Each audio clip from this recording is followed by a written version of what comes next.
Hi folks, Canadian Prepper here. Guys, it seems like every video I make now is just more emergent than the last. People need to be doing an inventory of their preps, food, water, ammo, medical supplies. Make sure you have an evacuation plan in place if you live in a major urban center that might be in the crosshairs of a strategic nuclear weapon.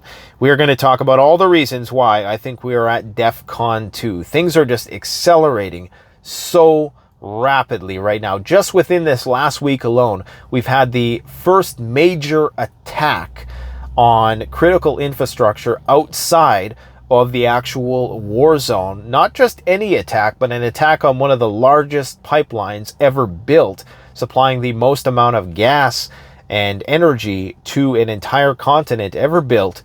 We've had the accession of 4 different territories into the Russian Federation. Of course, this was met by international condemnation. This has put nuclear tension at an all-time high. Even though it was at an all-time high last week, it's even higher now. I'm going to provide some reasons that you are not going to hear anywhere else with respect to where this war is going. So guys, please stick with me. What you need to know is that the media is 100% full of SHIT. If you still are putting your faith, and I'm not saying don't watch the news, because, you know, on a cursory level, the news is going to provide a lot of insights. But in terms of providing you any depth or accurate forecasting of the future, forget about it. This is the same media that lied about how, well, when we're not going to pull out of Afghanistan, it's going to be fine, and the WMDs and the inflation and the COVID and pretty much everything else under the sun. So do not rely on them to tell you when it is go time. And this is part of the reason why when that first bomb drops, there is going to be massive panic in the streets, in the markets. There's going to be panic buying at the grocery stores like you have never seen in your life. Mark my words on that. Now, the reason why I'm so concerned right now is something that nobody is talking about. It's this interest by the Russians, this expressed interest to go back to the negotiating table for the START treaty. That's the Strategic Arms Reduction Treaty. It is being mulled again by the Kremlin.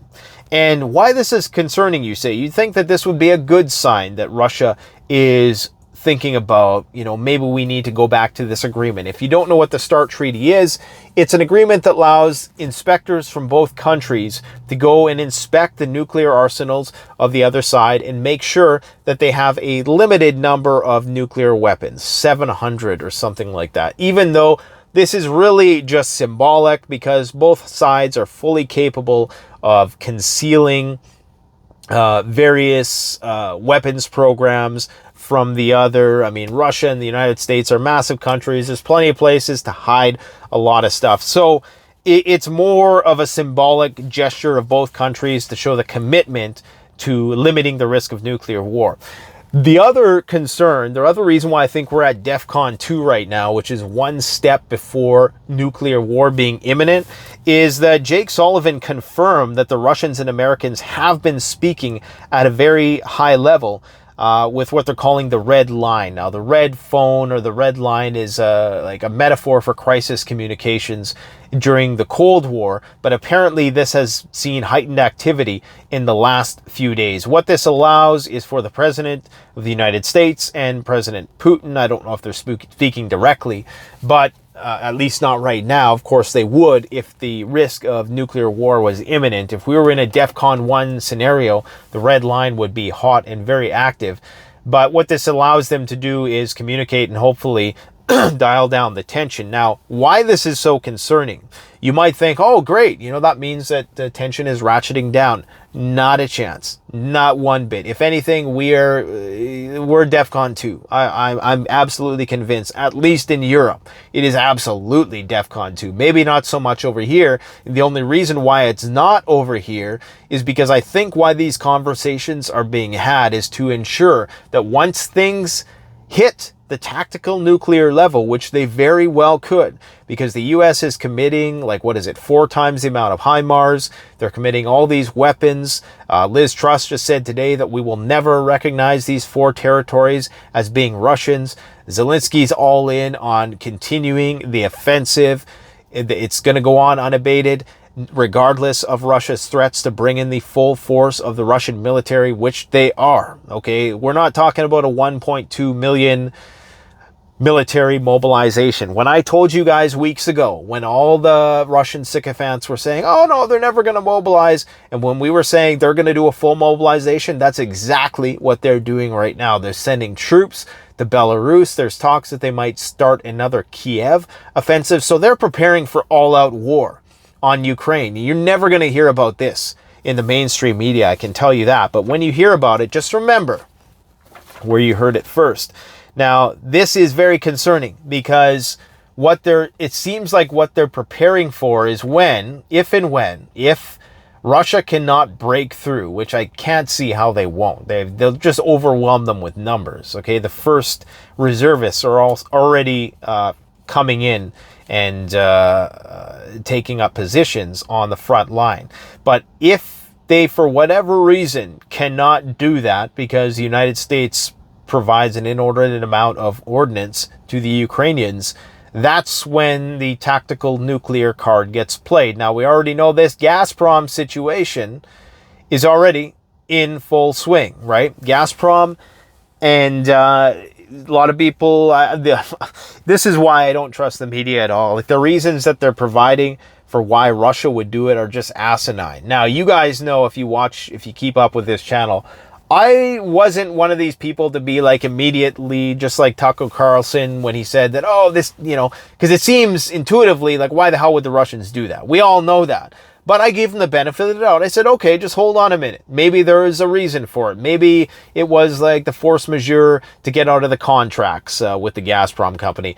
Maybe it was to strike terror in the heart of the enemy. Okay, who knows? But I've realized that those are pretty dumb ideas, and the juice wouldn't be worth the squeeze for them to do that, for the leverage that they've lost. So this is why it's scary reading all of this, the mainstream media singing in unison, already guilty before, proven innocent, basically, with this situation that the Russians blew up their own pipeline. They shot themselves in the foot to threaten to shoot the other guy in the foot. It's like, watch, we can shoot ourselves in the foot, and we're going to do that to you if you don't smarten up. It just makes no sense whatsoever. So this is why I'm kind of concerned right now. Not kind of concerned. I'm very concerned right now. I'm talking about, it's getting to the point where I'm struggling to sleep at night, not because I'm worried about stuff, but because I'm seeking out information to try to get as much information as I possibly can, because I think the reason why they're having these high-level conversations more frequently is because they know inevitably tactical nuclear weapons may be used, and when that happens, they want to make sure that it's not going to escalate to the strategic level. Now, it's important to understand, my friends, that the United States and NATO cannot lose this war. Everything is at stake. We're talking about the petrodollar. We're talking about NATO being dissolved, and then Russia basically, forget about Article 5 if NATO gets dissolved and is broken up. We're talking about the billions of dollars that they've invested in this war. It would be a PR disaster to have all of that money lost and basically have been spent in vain. We're talking about numerous political reasons. Who knows how many secrets are being hidden in the place where this war is being fought.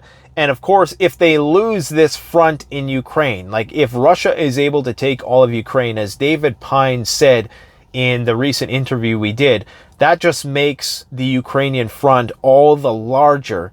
And the US has to then commit more forces to defend that region, which is going to be bad when they inevitably have to go to war with China. So David Pine had the reasoning that the United States wants to contain Russia, perhaps, if anything, to these 4 territories. And so that when the war starts with China on the Taiwan Strait, I know that sounds crazy to say that it's so inevitable, but it seems to be at this point, then it's a smaller front that they're going to need to defend. But if the Russians push into Ukraine, then, of course, That's right skirting up against Poland and all the Baltic states. And of course, you have the Belarusians. You got military, tanks, just tons of weapons and equipment flowing. Like the video is coming out, guys, of weapons that are moving to the front line. This is a serious mobilization, and everybody's going to get blindsided. And don't be surprised if you just don't hear about it in the media anymore. When you don't hear about something, that's basically when the Russians are winning. So that's what you can expect. There's a new command center that's going to be established in Germany to coordinate all of Ukraine's troops. You know, Germany, the place where that pipeline is now null and void, where they are basically now 100% committed to the fight because they have no other choice. There's no more bargaining power for the Russians. They've lost all leverage when that pipeline went kaput. So we're entering a point now where NATO is going to have to do something, right? Because you have a situation where Russia has just annexed its territory. Are they going to create some sort of security guarantees for Kiev, meaning a no-fly zone or some level of commitment of NATO forces or increased NATO forces into the fight as a result of the territories which have been annexed? Is there going to be a Russia being deemed a sponsor of state terrorism, state sponsor of terrorism? That very well could come into play, which of course would accelerate the war a lot. It's going to stop all sorts of cooperation, communication between the countries. It's going to reduce imports, and the shortages that we're seeing now, you know, are going to seem like just the first act of a very long play. Now, there's some other things that I want to talk about with respect to what has Russia gained with this whole thing. Well, they've gained 6 to 8 million people in population in these 4 territories. There's millions of square kilometers of very arable land. If you guys didn't know, Ukraine has some of the most fertile soils on the planet. I believe they have like 4 meters of topsoil or something crazy, 4 yards, maybe it's 4 feet, but it's not the few inches like we have here. They have a lot of very, very fertile topsoil. They have all this industrial infrastructure. So basically, in taking over these territories, they've made Ukraine insolvent and wholly dependent on NATO for financial support. Like, there's no way they can sustain anything remotely close to the GDP that they had before that right now. Part of the issue right now is that Ukraine is saying that any sort of what was it with the HIMARS? Okay, they're already looking into getting the longer range missiles. So because Russia has annexed this territory, they're saying that they are going to disregard any U.S. limitations that have been put on the way these weapons can be used, because of course now they're going to be officially targeting Russian territory. And this is where the whole thing gets real muddy, is that the international community doesn't recognize this as being Russia. But Russia now says, this is Russia. Okay? So on Russian maps, the map is going to look entirely different. This means that if Ukraine continues to attack, that the only way that, well, Russia is going to respond with the full force of their military. The only way that they can keep the war going and Ukraine not be entirely defeated is if NATO puts something else into the fight. NATO has to do something now because, like I said, they can't lose this war. Where I might disagree with David Pine is that I don't think this is all for prestige. I actually think that there are economic reasons that are tied to the petrodollar. I think there's a lot of money at play. I think there's political reasons, geostrategic reasons. I think there's many reasons why NATO simply can't lose this war, why it's existential, not just for the Russians, but also for NATO as well. And we know that they've been vehement. By they, I mean NATO. Jens Stoltenberg has backed Ukraine taking back territory. So he's backed, in the Russians' minds, attacks on Russia. So you see how this is no longer a proxy war after Russia annexes territory. It's now a direct war with Russia.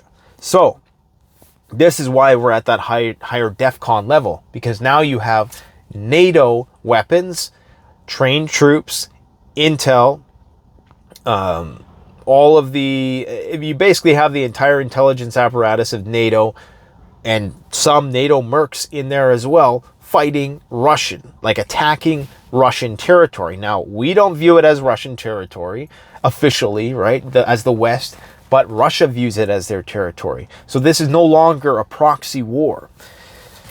That should be on the news. That should be on all headlines. This is no longer a proxy war. You could put an asterisk in Russia's eyes. It doesn't matter. That's the level of emergence that we are at right now with this whole thing. So is NATO going to do a no-fly zone? Are they going to do security guarantees? Is NATO going to accept Ukraine into NATO? No, and I think the U.S. government even came out today and said, look, that's not going to happen. But all I can say, guys, is let's see what happens in the next few days. Some people are saying that the major Russian offensive is not going to start until late October, early November, when the ground starts to freeze and the tanks can roll across the frozen ground. I don't know. I mean, anything can happen. Things are just happening so rapidly. I wouldn't be surprised if there's yet another attack on some kind of critical infrastructure outside of the front lines.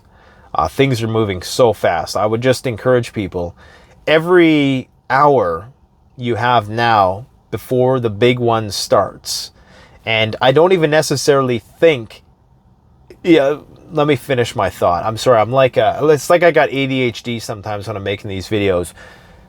Every hour that you have now is worth 100 hours post SHTF.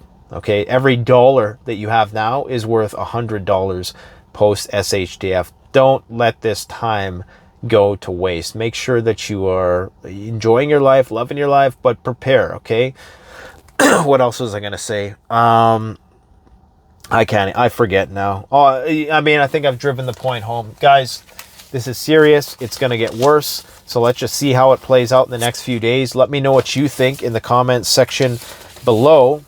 We got gas prices going all the way through the moon here. Once again, the markets are crashing. And yeah, it's just looking like there's not a whole lot of hope right now for this situation to get better, because it's an immovable object versus an unstoppable force. Neither side wants to give, neither side will give, and we are entering very, very dangerous territory. We've never been here before. I never would have imagined in a million years that I would be making a video like this a year and a half ago. Like I never could have imagined. Like the speed at which all this has happened, like when you really condense it down, is absolutely insane. So let me know what you think in the comment section below. Thanks for watching. Canadian Prepper out.